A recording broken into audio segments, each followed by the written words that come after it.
sesión interhospitalaria. Me presento, mi nombre es Yarisa Madrid Moreno, R3 del Servicio de Otorrinolaringología, y también va a estar mi compañera, la doctora Paola Calderón, R2 también del servicio. Iniciando con nuestro caso clínico, con los datos generales de nuestro paciente, se trata de un paciente masculino de 79 años de edad, estado civil casado, escolaridad primaria incompleta, originario de Zacatecas y residente de Ameca, Jalisco, ocupación campesino. Sus antecedentes heredofamiliares tienen carga genética para enfermedades crónico-degenerativas, infectocontagiosas o oncológicas.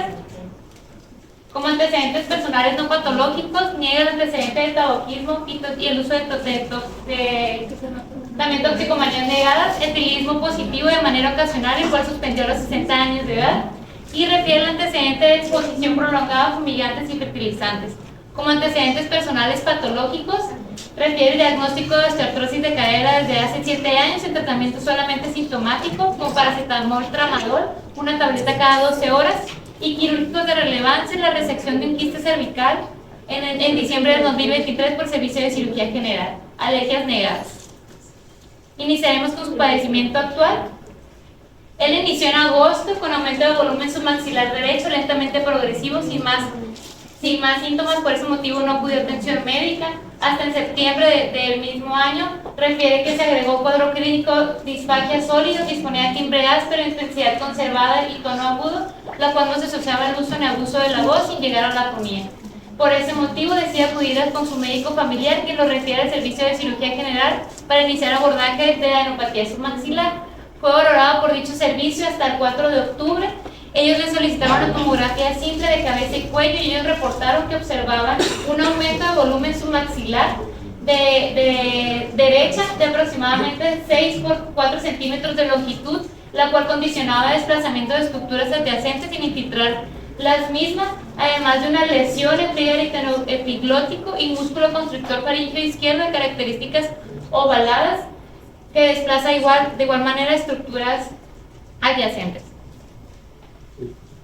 Por persistencia de los síntomas, el día 5 de diciembre, por dicho servicio, el servicio de cirugía general, deciden realizar una toma de biopsia, en donde enviaron estudio histopatológico, reportaron negativo malignidad, integraron diagnóstico de linfadenitis crónica por Cryptococcus neoformans. Por dicho reporte histopatológico y el diagnóstico de infección micótica, deciden realizar envío al servicio de infectología y también al servicio de otorrinolaringología. El paciente en enero del presente año refiere pérdida ponderal no intencionada de más de 4 kilos en los últimos 3 meses y fue referido y fue visto por primera vez por nuestro servicio el día 24 de enero. A nuestra valoración encontramos paciente consciente, orientado, cooperador, con adecuada hidratación mucotegumentaria, sin datos de dificultad respiratoria, saturando al 98% del aire ambiente, sin estridor laríngeo, con disponibilidad de intensidad conservada, tono agudo y timbre áspero. A la exploración del cuello, observamos cuello cilíndrico, asimétrico, a expensas de aumento de volumen submaxilar derecho, de aproximadamente 8 por 5 centímetros de longitud, indurado, no adherido a planos profundos, no hiperémico, no hipertérmico, no doloroso la palpación superficial ni profunda, sin cambios tróficos de la piel. A nuestra exploración le realizamos una autoendoscopía donde observamos ambos pabellones auriculares adecuadamente implantados, conductos auditivos externos permeables, ambas membranas timpánicas íntegras, inmóviles, sin más agregados. Se le realizó una rinoendoscopía con mesorrino, pirámide nasal alineada, septum funcional, cornetes en ciclo, mucosa normocrómica sin la presencia de moco patológico y la presencia de lesiones o más hallazgos de relevancia en este estudio. A la exploración de orofaringe, observamos úvula central, órganos dentales en mal estado de higiene y conservación, con la presencia de amalgamas en arcada dental superior e inferior, amígdalas intravélicas sin reacción periamigdalina, pared faríngea posterior granulosa y sin descarga. Le realizamos una laringoscopía en la cual evidenciamos lesión de características rosadas, bordes regulares, no friable, aparentemente dependiente de base de lengua, la cual condicionaba un efecto de válvula hacia supraglotis, Del lado derecho alcanzábamos a evidenciar solamente banda y repliegue aritenoepiglótico con aparente adecuada movilidad. Sin embargo, el resto de estructuras no fueron valorables por lesión previamente comentada. Se le otorgó una luz supraglótica del 30%, el resto no valorables. A la exploración física neurológica se evaluó la función olfatoria, la cual se encontraba preservada de manera bilateral. Se evaluó reflejo pupilar y movimientos oculares en todas sus direcciones sin alteraciones.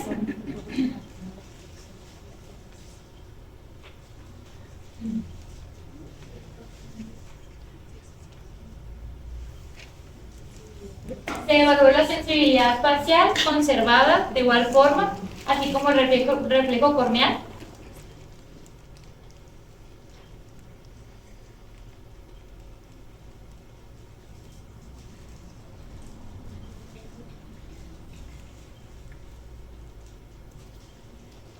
Se evaluaron los músculos encargados de la mímica facial, los cuales se encontraban preservados.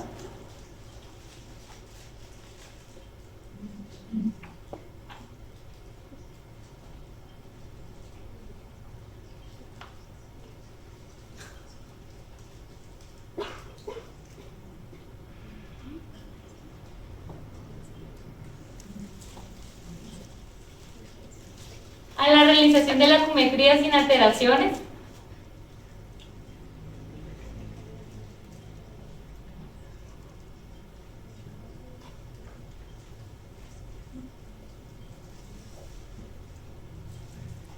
Se evaluó la función del músculo trapecio, así como la cual se encontraba también sin más agregados, se encontraba preservada.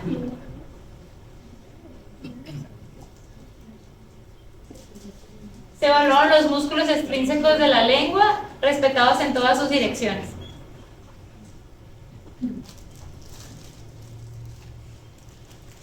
Hasta el momento, ¿ustedes cuentan con algún diagnóstico sindromático o les gustaría aclarar algo respecto a la presentación del caso de nuestro paciente para poder continuar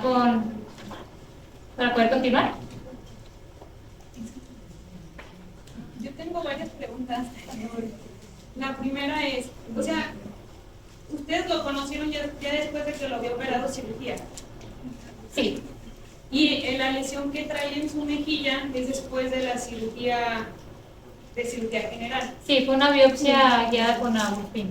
Y la lesión que aparece en la laringe que pusieron primero, eso fue parte del protocolo previo al procedimiento de cirugía. No, cirugía no había evidenciado la lesión que habíamos observado en la laringoscopía, solamente ellos abordaron el aumento de volumen submaxilar. Okay. ¿Y eso dónde lo vieron? Porque lo dan a entender como que ya lo tenía antes de el paciente operarlo. Disculpe. El paciente empezó con aumento de volumen submaxilar y después se agregó disfagia y disfonía, y por eso nosotros decidimos protocolizarlo y realizarle el estudio. Y la lesión entonces era de la lengua hacia la valécula, no propiamente de la supraglotis. Aparentemente, pues es que hacía efecto de válvula, entonces a la laringoscopía no se identificaba el sitio de inserción. ¿Y el piso de boca cómo estaba? Respetado. ¿No estaba aumentado de volumen? No tenía aumento de volumen, no tenía edema. Mándame. A la palpación bimanual. Todas características normales. ¿Y el hueso mandibular? Respetado e íntegro. Todo bien. Todo bien.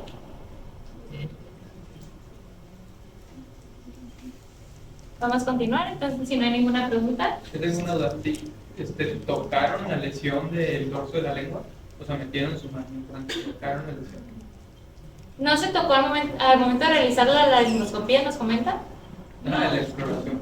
O sea, cuando al momento de palpar la lengua, en un abordaje de tumor, probablemente de lengua o los faringes, o sea, ¿tocaron ustedes la lesión para ver cómo estaba? No. A la exploración de orofaringe se miraba sin lesiones aparentes. ¿Y cuando exploraron la cavidad oral, cómo se sentía? En cavidad oral no se preocupaban aumentos de volumen. Refiriéndote al aumento de volumen submaxilar. Estaba ligeramente indurado, no adherido a planos profundos, no estaba doloroso, no hiperémico, no hipertérmico. ¿Y tocaron las amígdalas? ¿Mande? ¿Tocaron las amígdalas? Estaban intravésicas.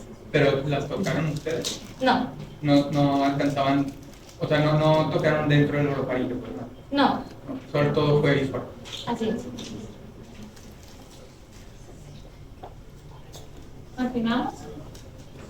¿Hay algún estudio que les gustaría solicitar?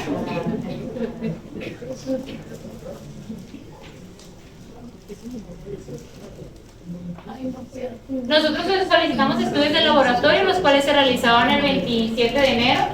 A la biometría hemática observamos hemoglobina de 15.6, plaquetas de 334, leucos de 8.2. Observamos que las 3 líneas celulares se encuentran sin alteraciones. Química sanguínea dentro de parámetros normales. Electrolitos séricos sin desequilibrio hidroelectrolítico y tiempos de coagulación sin alteraciones. ¿Hay algún estudio de imagen que a ustedes les gustaría solicitar para complementar al paciente o algún comentario?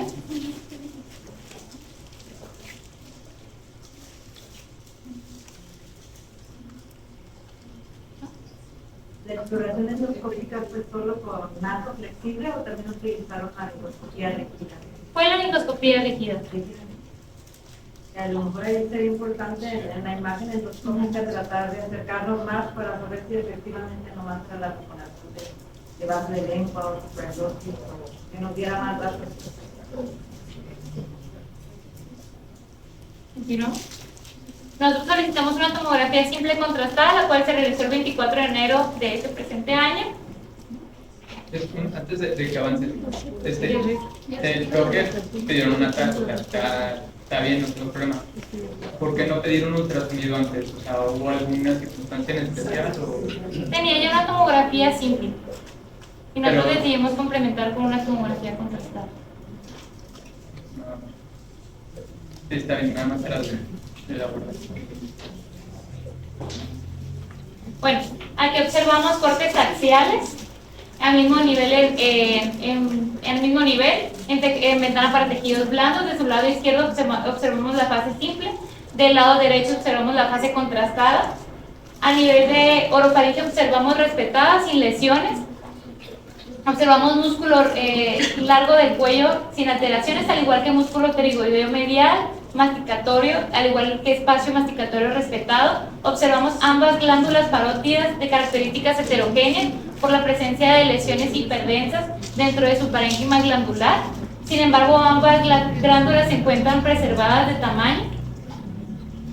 Observamos espacio mucosofaringeo respetado, de manera lateral a este espacio parafaringeo y posterior a este espacio retrofaringeo.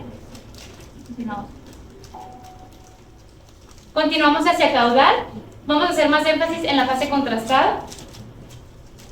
Observamos úvula central sin desplazamientos, sin aumentos de volumen, espacios parafaringeos respetados, sin embargo con la presencia de lesiones hiperdensas dentro de dicho espacio. Observamos del lado izquierdo un desplazamiento de espacio carotídeo hacia posterolateral, condicionando un defecto de llenado de vena yugular interna. De igual manera, ambas glándulas parótidas de características heterogéneas por la presencia de lesiones previamente comentadas. En esta zona no es muy valorable por la presencia de endurecimiento de rayo. Continuamos viendo vía aerodigestiva respetada. A este nivel observamos una lesión de características ocupativas con un crecimiento concéntrico hacia la vía aérea, condicionando disminución del calibre de la misma, de características bilobuladas, heterogénea, con ligero realce tras la administración de contraste, contactando aparentemente proveniente del lado izquierdo, contactando hacia contralateral. Dicha tumoración condiciona un efecto ocupativo, condicionando desplazamiento de espacio carotídeo hacia posterolateral. Aquí podemos observar vena yugular interna. Observamos una adecuada interfase entre borde anterior de la lesión con los músculos del piso de boca. Observamos hueso mandibular sin cambios líticos. Del lado contralateral, aquí observamos glándula parótida de características heterogéneas, como les había comentado, con la presencia de una lesión hiperdensa, la cual realza su vasculatura periférica tras la administración del contraste. Del lado derecho observamos espacio parafaringeo preservado, sin embargo con la presencia de lesiones hiperdensas en su interior sugestivas a adenopatías. Y si hacemos la comparación del lado izquierdo con lado derecho, es importante el desplazamiento del espacio como les había comentado. Continuamos hacia caudal, misma lesión previamente comentada, se observa una adecuada interfase entre el borde anterior y el músculo genioglodeo, rafe medio preservado, grasa sublingual de igual manera, hueso mandibular sin cambios líticos, ligero desplazamiento de espacio carotidio hacia posterolateral. No observamos de este lado izquierdo espacio parafaringeo. Del lado contralateral observamos otra lesión en espacio submaxilar de bordes regulares, características heterogéneas con ligero realce tras la administración del contraste, condicionando de igual forma un desplazamiento de músculo esternocleidomastoideo ligeramente hacia posterior y un defecto de llenado de vena yugular interna. Aquí es aún más evidente la lesión. De igual forma, una lesión con efecto ocupativo de crecimiento concéntrico. Aquí podemos observar un realce de vasculatura periferia. Más que nada nos ayuda a delimitar más que nada la lesión. Se observa una adecuada interfaz entre músculos locales de esta región con la tumoración. Se observa de características heterogéneas con ligero realce. Es importante comentar que en este corte tiene una ligera angulación, por lo que aquí ya delimitamos y observamos huesoyoides de manera parcial.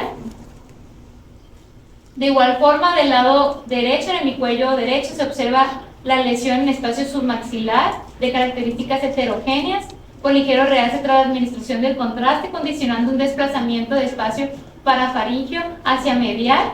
Y de igual forma observamos dicho espacio con la presencia de lesiones hiperdensas en su interior sugerentes a adenopatías. Y pues es importante el involucro de la vía aérea de la lesión. Continuamos hacia caudal. Nuevamente observamos la lesión bien delimitada en espacio submaxilar. Aquí observamos músculo esternocleidomastoideo, donde observamos una pérdida de interfase entre el borde anterior y la lesión. Del lado hacia medial de la lesión comentada se observa un realce de vasculatura periférica con una adecuada limitación de músculo miloioideo, por lo cual nos indica que no hay infiltración de dicho espacio. Espacio carotidio desplazado hacia posterolateral. Aquí observamos huesoyoides sin aparentes cambios líticos, solamente como les había comentado está un poco angulada la imagen. Aquí de este lado músculo esternocleidomastoideo de características normales, hueso mandibular sin cambios líticos, y pues observamos el importante involucro que hay de la lesión previamente comentada y aparentemente insertada del lado izquierdo de la vía aérea. El desplazamiento de espacio parafaringeo, y pues aquí observamos de manera comparativa pues el defecto de llenado de la vena yugular interna. Continuamos hacia caudal.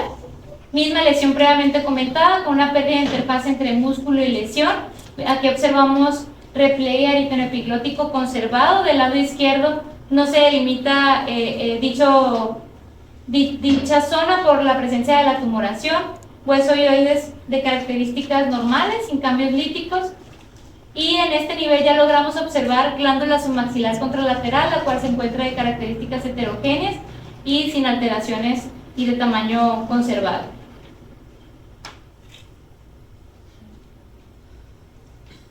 De igual forma, se observa la misma lesión previamente comentada de bordes regulares, características heterogéneas, condicionando un ligero desplazamiento de vía aérea hacia contralateral, un ligero desplazamiento de músculo esternocleidomastoideo hacia posterior. Observamos espacios carotidios en la cual del lado derecho más que nada es más evidente la presencia de lesiones hiperdensas. Observamos músculo tiroaritenoideo sin alteraciones, al igual que vestíbulo laríngeo. Observamos cartílago tiroides igual con ligeras calcificaciones, pero sin más datos de relevancia. Continuamos con la reconstrucción multiplanar coronal. De igual forma, del lado izquierdo observamos la fase simple, del lado derecho fase contrastada, la cual vamos a hacer más énfasis de este lado.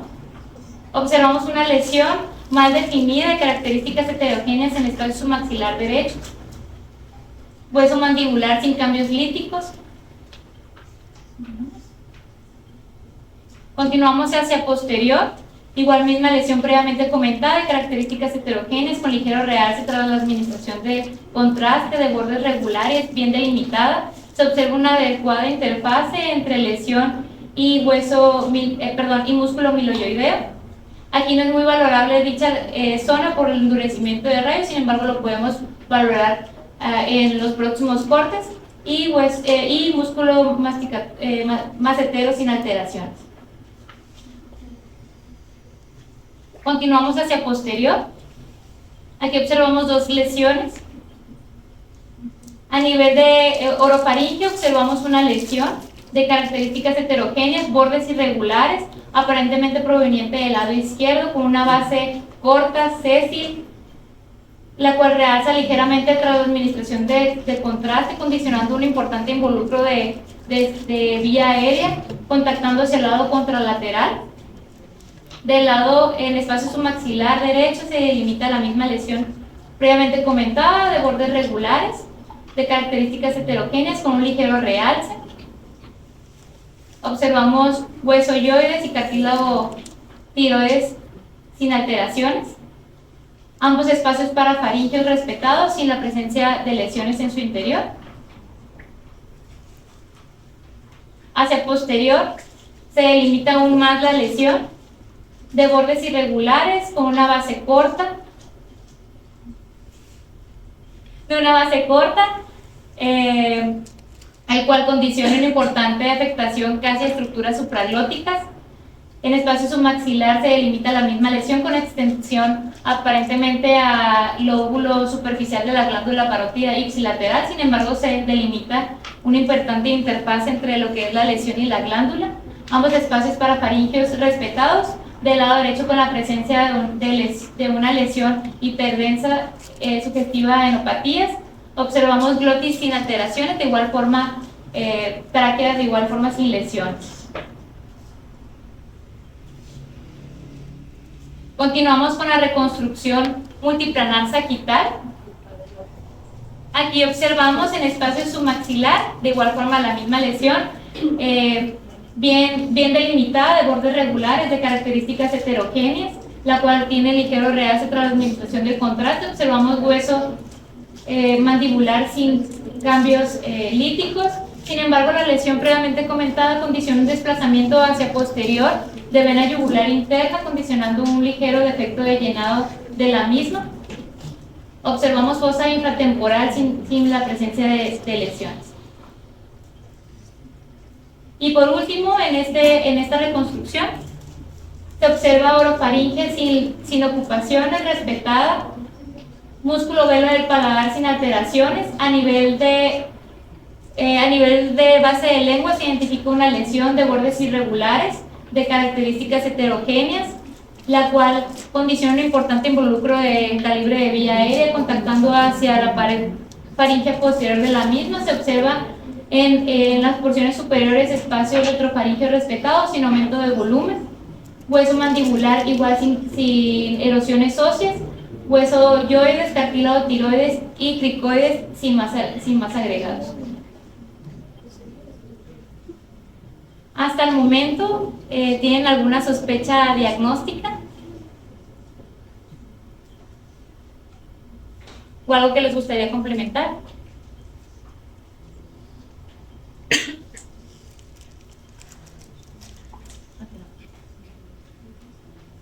Bueno, pasamos al paciente a una intervención quirúrgica.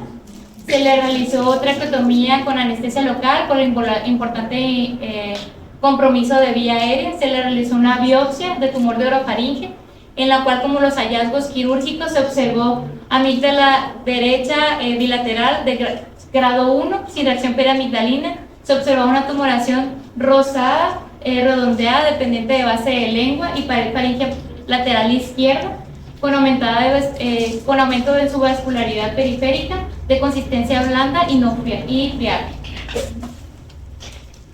Se mandó la biopsia a un estudio histopatológico en el cual se reportó la presencia de una neoplasia de células pequeñas, redondas e hipercromáticas con patrón difuso, con cromatina ligeramente granular, mucosa epitelio plano con exocitosis y atipia moderada reactiva. Debido a estos hallazgos se mandó para un estudio histopatológico. Hasta el momento, pues, ¿alguna duda o alguna sospecha hasta el momento?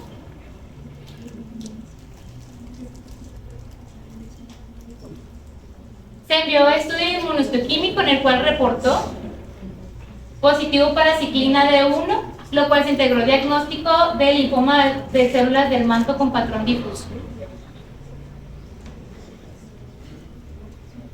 ¿Hay alguna duda, algún comentario que les gustaría realizar para poder continuar con la revisión de bibliografía?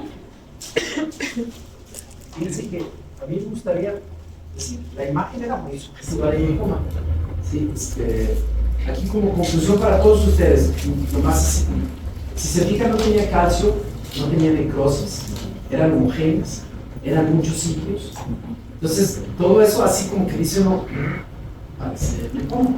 De hecho, parecía como en la zona de las amígdalas, tenía ganglios de Rubier, tenía un ganglio grande submandibular, tenía una serie de cosas. Yo creo que sí, desde el punto de vista de imagen, era... A lo mejor ya entraron incluso con ese diagnóstico, me imagino. Sí. Pero, o sea, realmente era como así, como tratando de sacar algo para ustedes desde el punto de vista de imagen, eso, homogéneo. Claro, también hay linfomas que tienen centro lúcido y hay algunas otras cosas, pero esta es una apariencia muy sugestiva del linfoma. Varios sitios en los dos lados, ganglios, así más o menos como lo platicaba. Por imagen no había mucho conflicto. Yo dije, de hecho, no quise decir nada porque siempre lo que digo no es. Pero vamos a ver, ahora sí parece. No, pero pues muy bien. Yo, a lo mejor se ve algo, ahora digo, en el diagnóstico, vale la pena siempre que aún les haya llegado el paciente, a lo mejor ya con una biopsia, inclusive en la guía para evaluación, tumor de cuello, origen desconocido, primario, etc. Dentro del abordaje está como el realizar ultrasonido y una VAP, o sea, eso estuvo excelente. Pero inclusive si sale sin resultado, el siguiente paso es repetir una VAP, pues ultrasonido, entonces vale la pena, sobre todo porque cuando estamos hablando como de adenopatías o linfoma, en el resto de los tumores, o sea, claro que puede variar sensibilidad y especificidad, etc. Pero tiene valor predictivo positivo inclusive mayor a 90 cuando se trata de linfomas. Entonces, a lo mejor sí vale la pena, y es un estudio más barato. No digo que y claro que es dependiente de quién lo haga, sin embargo el ultrasonido sí es como un arma muy importante pues, en el cuello, y vale la pena pues, que no dejemos pasar el comentario de que si llega con una VAP y no, o sea, no hay que perder la calma, hay que repetir, se vale pues es de hecho director, y esto vale la pena, yo hago muchas biopsias de esto, y cuando es ganglio y existe sospecha de linfoma, y no solamente sospecha de linfoma, normalmente cuando es ganglio conviene hacer la aguja, o sea, hacer la biopsia, pero no con aguja fina, es con aguja de corte. Sí, y de hecho conviene hacerle 2 o 3 pases,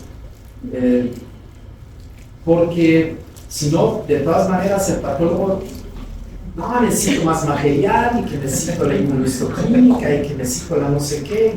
Entonces, si tú haces nada más la biopsia por aspiración, te dicen, pues, sugestivo de linfoma, pero no van a llegar al nombre, al apellido y a todo, ¿no? Entonces, sí conviene, si deciden hacer eso, porque ahorita decía, no es que luego te va, si no te concluye, no te desesperes, hay que hacer otra.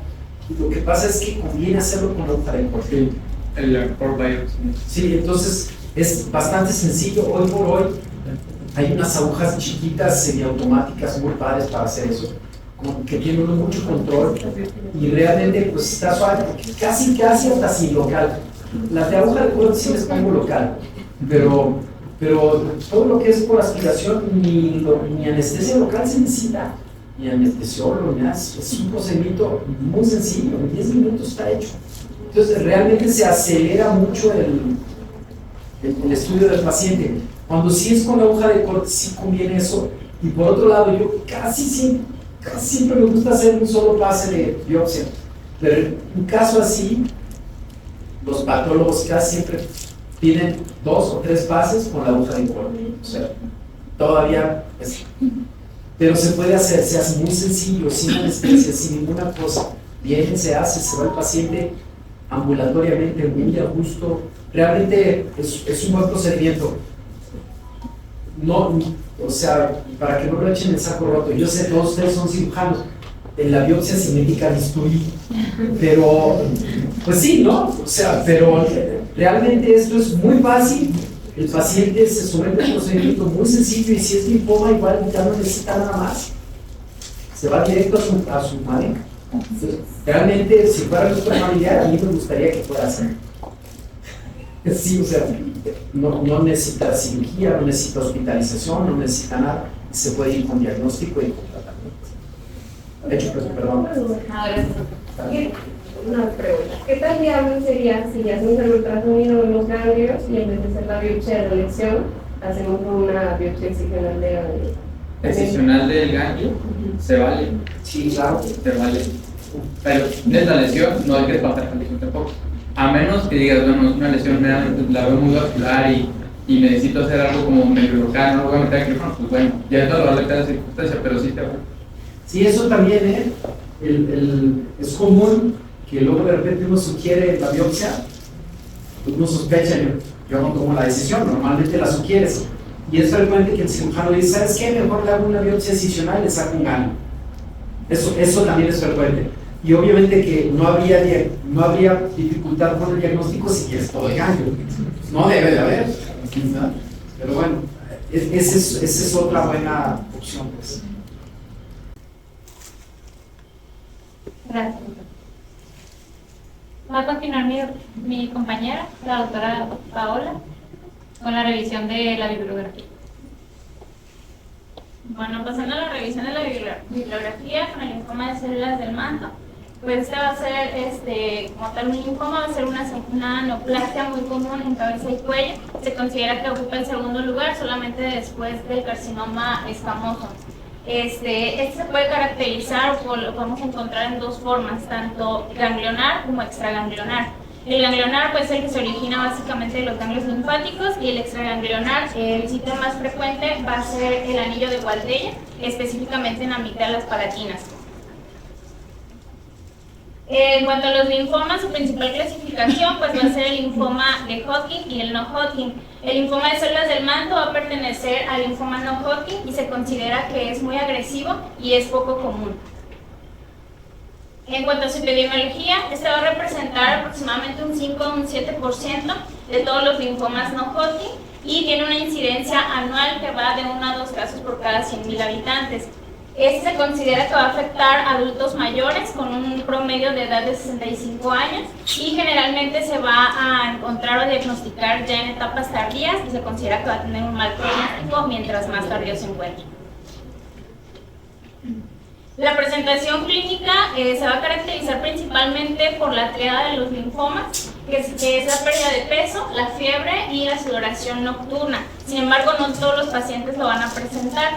Este es un linfoma que, como ya hemos comentado, se puede diagnosticar en etapas muy tardías, en donde ya va a haber diseminación y podemos encontrar otros síntomas asociados, como náuseas o vómitos, dolor abdominal, edema en el paciente.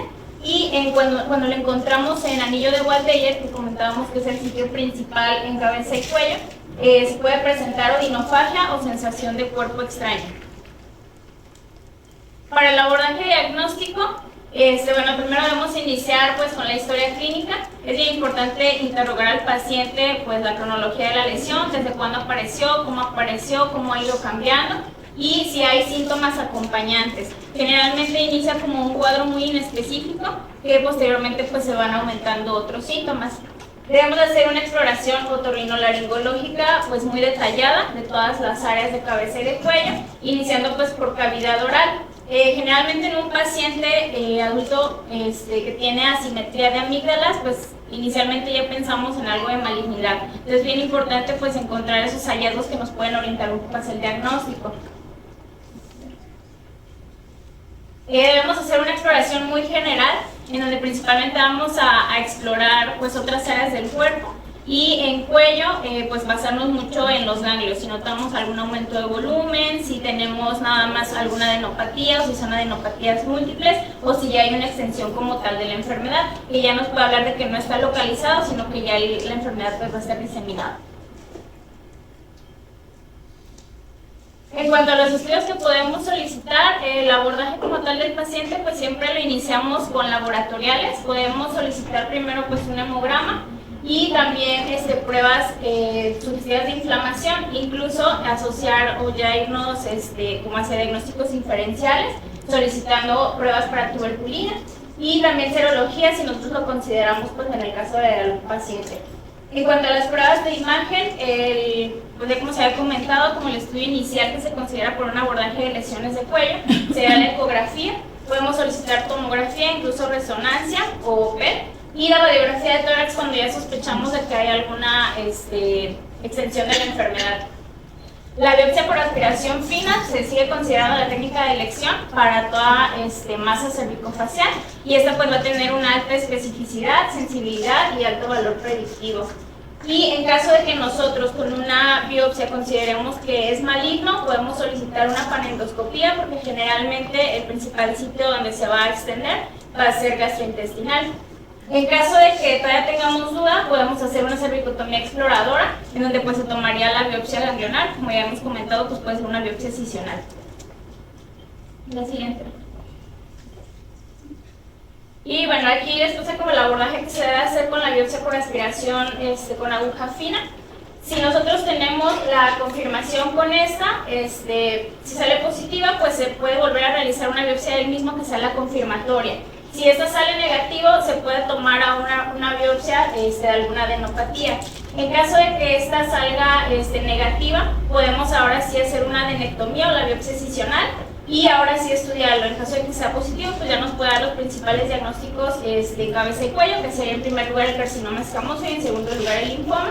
Y si sale negativa, el tumor primario, la biopsia que tomamos del tumor que nosotros consideramos que es el primario, lo podemos calificar como metástasis cervical de origen desconocido, en lo que pues se da el abordaje del paciente para ya iniciarle un tratamiento pues lo más oportuno que se pueda.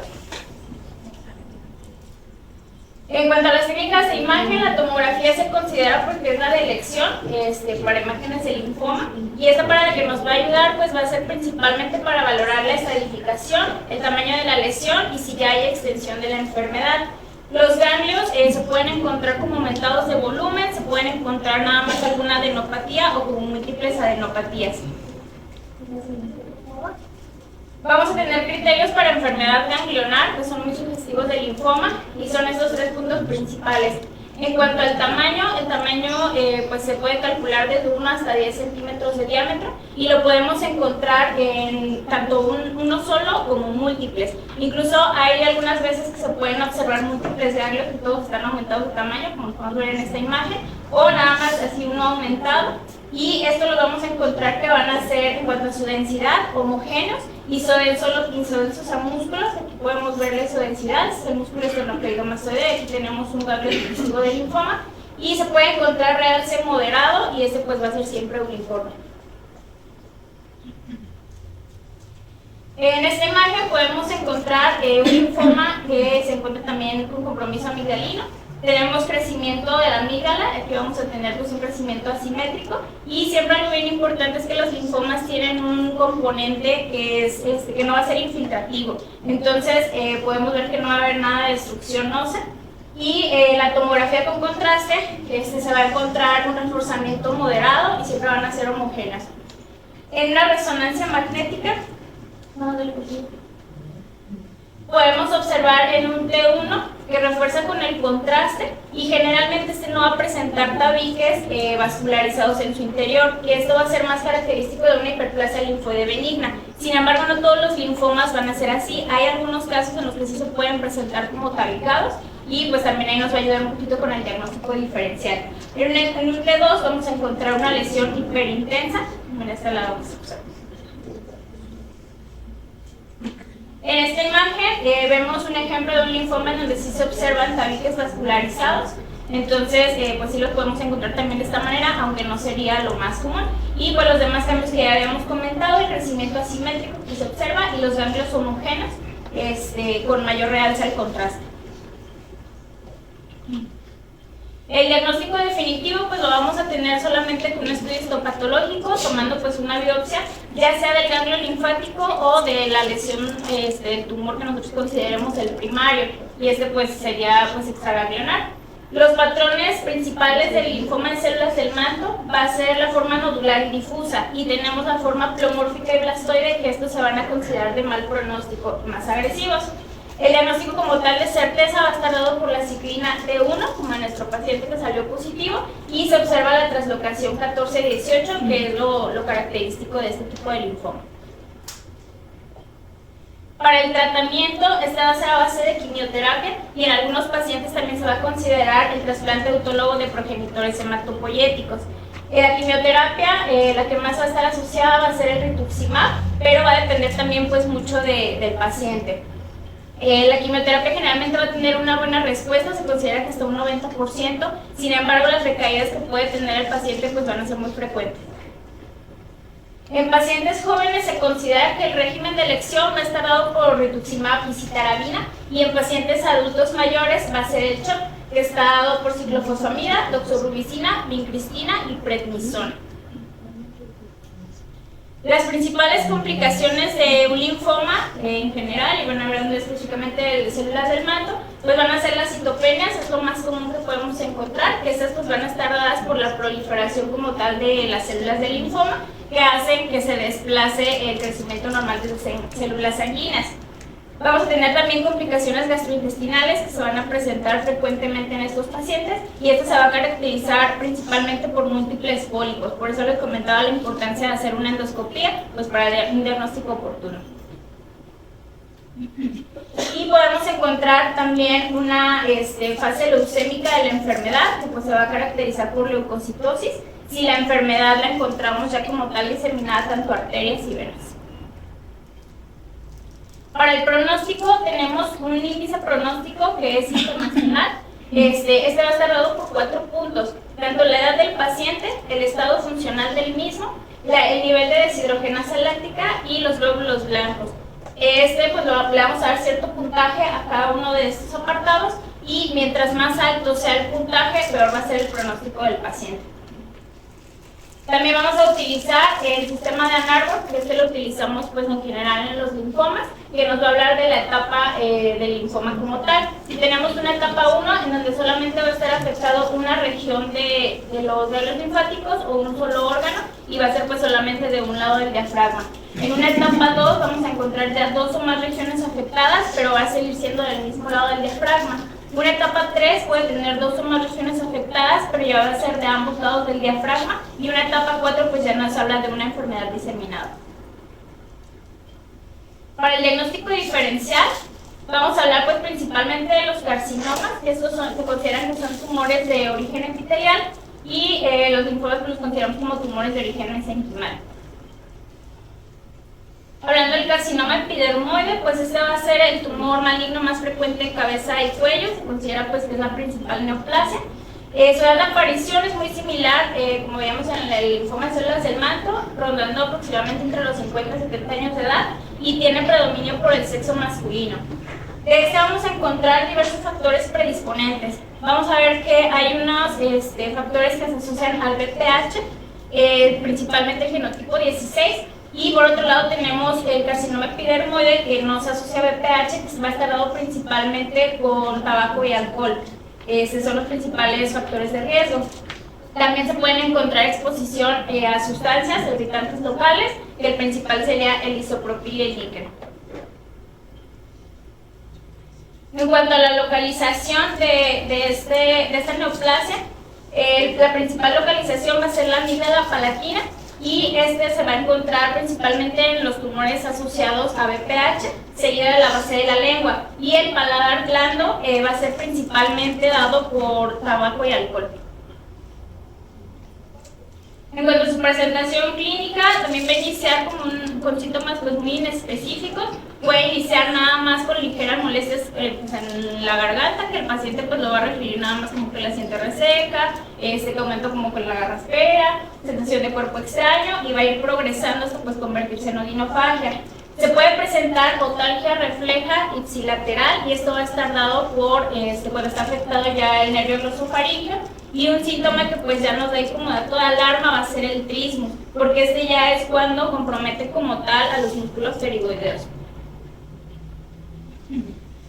Los carcinomas, nosotros a la exploración física los podemos observar como lesiones en su mayoría úlcero-exofíticas, que van a ser infiltrantes, sangrantes, va a estar dolorosa y podemos encontrarla también como indurada y lobulada. En un 60-80% de los pacientes la principal manifestación clínica por lo que ellos van a acudir con nosotros va a ser por adenopatías, que esas principalmente las vamos a encontrar en un nivel 2. Para el diagnóstico por imagen, pues podemos solicitar primero una tomografía, tanto simple como contrastada. Si nosotros evidenciamos clínicamente los flujos ulceronecróticos o ulceroexofíticos, podemos solicitar la imagen donde vamos a observar principalmente pues una simetría nodular. Y estas imágenes en la tomografía contrastada pueden tener ligero realce al contraste o mostrarlas como una densidad homogénea isodensa. En cuanto a la resonancia magnética, puede ser nuestro segundo estudio a solicitar. Aquí en esta vamos a observar en un T1 una imagen que puede estar isointensa o ligeramente hipointensa, y en un T2 pues siempre va a realzar el contraste. Esta la vamos a observar como lesión hiperintensa. El diagnóstico igual definitivo pues va a ser con una toma de biopsia y el estudio histopatológico. Siguiente, por favor.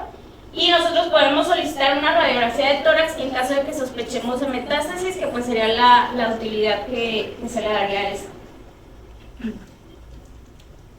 Para la estadificación pues vamos a utilizar el TNM, no nos vamos a meter mucho ahorita con eso, pero sí es importante pues mencionar sobre todo el tumor, cómo lo vamos a estadificar. Un T1 se considera que es un tumor menor a 2 centímetros, un T2 va a un tumor de 2 a 4 centímetros, un T3 mayor a 4 centímetros y un T4 pues cuando ya invade otras estructuras. Y pues la presencia o no de ganglios, básicamente, pues con esto ya se le va a ir dando pues la estadificación al paciente. Para el tratamiento se considera principalmente el de elección pues la cirugía, que puede ser tanto del tumor primario como de los ganglios que estén afectados. Vamos a utilizar la cirugía en un estadio 1 o en estadios 2, pero que tenga un N2, que no sea más allá de un N2. Y vamos a considerar pues si el paciente, o nosotros consideramos que el paciente puede tener un buen resultado con la cirugía. En pacientes que no sean candidatos a radioterapia, que no tengamos alguna otra forma de tratarlo más que con la cirugía, o en pacientes que incluso ya tienen una gran infiltración ósea, que el principal pues en orofaringe sería mandíbula. Entonces si nosotros vemos que ya tiene gran afectación a esto, pues también se consideraría la cirugía como la primera opción. La radioterapia, esta la podemos utilizar tanto como curativa, como asociada a la cirugía, como paliativa. Y hay pacientes pues, donde no se puede hacer la cirugía, nuestro único tratamiento que vamos a ofrecer va a ser la radioterapia o viceversa. Y pues hay pacientes en donde a pesar de la cirugía pues van a requerir. Y por último vamos a hablar del melanoma maligno, que pues es todavía más raro. Solamente va a representar el 1% pues, de todos los melanomas, y en cabeza y cuello lo podemos encontrar en más de un 50%. El principal sitio donde se va a ubicar en cabeza y cuello va a ser nasosinusal, seguido por cavidad oral. También tiene una edad media de 70 años, presentación pues en adultos mayores, y también va a ser más frecuente en hombres. La amígdala va a ser la localización más frecuente de un melanoma mucoso primario. Sin embargo, el melanoma como tal cutáneo, maligno, pues es poco frecuente que dé metástasis hacia amígdala o hacia orofaringe, pero el mucoso primario pues sí es un poco más común. Y bueno, pues va a estar causado pues, principalmente por la migración de melanocitos.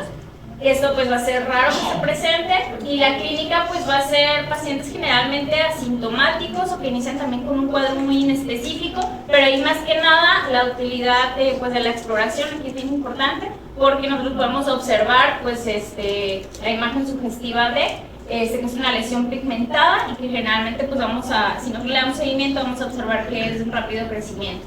Para el tratamiento de pues se considera la resección como tal del tumor. Y en pacientes en donde el tumor es irresecable, pues daríamos la quimioterapia.